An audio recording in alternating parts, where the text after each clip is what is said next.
So we are going to continue with subtopic 3.2 Ohm's Law and Resistivity. Okay, in this subtopic, I'm going to cover two learning outcome, which is to state and use Ohm's Law. Ohm's Law, alright? And then we are also going to cover the learning outcome for define and use resistivity. So this is the learning outcome that we are going to cover in this lecture session. Ohm's law and resistivity. What is Ohm's law? Ohm's law states the potential difference across a conductor is proportional to the current. So V is proportional to the current flowing through it if its physical condition and temperature are constant. Okay, so V is directly proportional to the current only and only if the physical condition and temperature are constant. Please remember this condition. Okay. So what does it mean by this? So we are going to uh, explain about this in this second learning outcome. Alright. So this definition can be expressed mathematically as this equation. Okay, V is equals to I R. So V is directly proportional to the I. Okay, so just remember, if you write the definition using this way, you need to mention that the physical conditions and temperature are constant. Okay. Alright. It's also represented by this graph. Okay, directly proportional. Okay. So what is resistance? Resistance is the property which opposes or limits current flow. Okay. It's defined as a ratio of potential difference V across electrical component to the current passing through it. Or it can also be written as R is equals to V over I. Okay, so this is the definition for resistance. All electrical devices offer resistance to flow of current. Okay. So all electrical device, tak ada satu pun yang tertinggal, semuanya ada resistance. Okay, semua kena faham. Alright. It is a scalar quantity and the SI unit is ohm. The symbol to indicate resistance in a circuit is drawn like this. Okay, so this is the symbol for the resistance. In a circuit, if R is constant, so as V increase, I will also increase. This is explained by the definition of the voltage that we have learned before, which is V is directly proportional to I, or voltage is directly proportional to the current.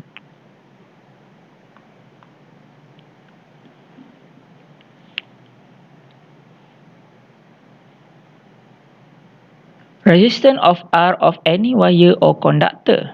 Okay, so we look at this diagram. So we can see that the resistance of a wire or conductor of a uniform cross section is directly proportional to its length. Okay, so we look at this equation. So kau nampak dekat sini.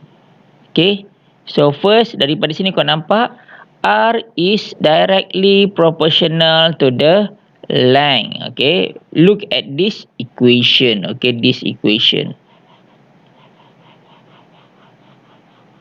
Okay, and then inversely proportional to its cross-sectional section, area A, R is inversely proportional with area. And lastly, is directly proportional to the resistivity of the material of which conductor is made. R is directly proportional to the resistivity. Okay, so resistivity is shown by this symbol. This is resistivity.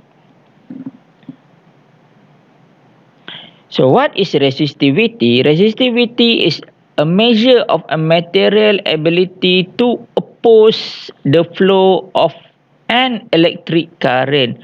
So ini adalah dia punya measurement. Okay, so lagi tinggi resistivity, so maksudnya dia lagi tinggi dia punya resistance. Okay.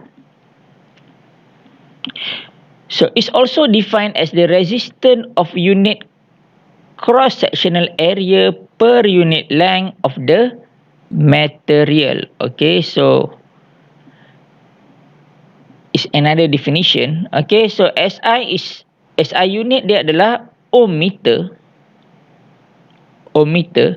and then resistivity is depends on the type of the material and temperature. Okay, so resistivity depending on the type of material and temperature. Okay, remember masa dekat sekolah dulu kan, kau pernah ada buat satu eksperimen.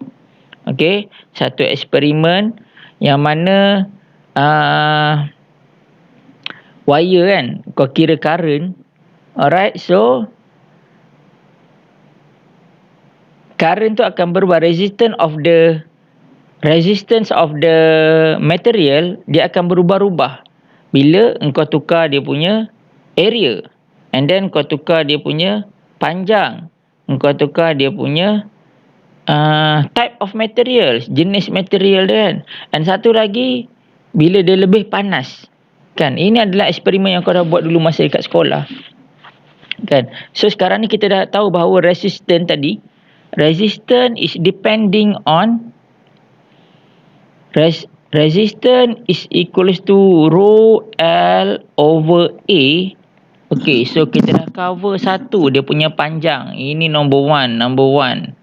Okay, and then number 2 area kan, faktor-faktor yang mempengaruhi resistance. Okay, so panjang, luas permukaan. Ketiga, type of material. Okay, type of material dekat mana? Dekat resistivity. So resistivity dia ada dua pula.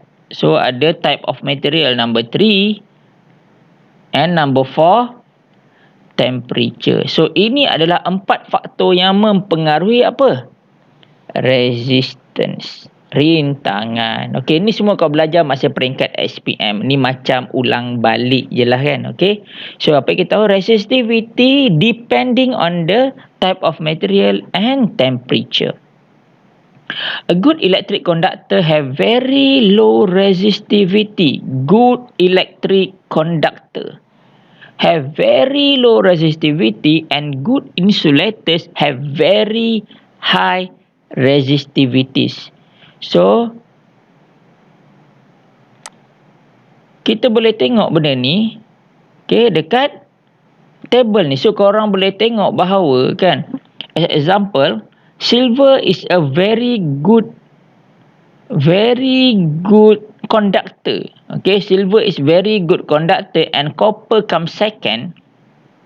Okay, they have very low resistivity at 20 degrees Celsius. Okay, compared to the glass is a very good insulator. They have a very huge resistivity. So this factor of -8, this to the factor of -8, and whereby the glass we have range of to the factor of 10 and to the factor of 14. So sangat besar. Okay, so tu membezakan antara good insulator and good conductor.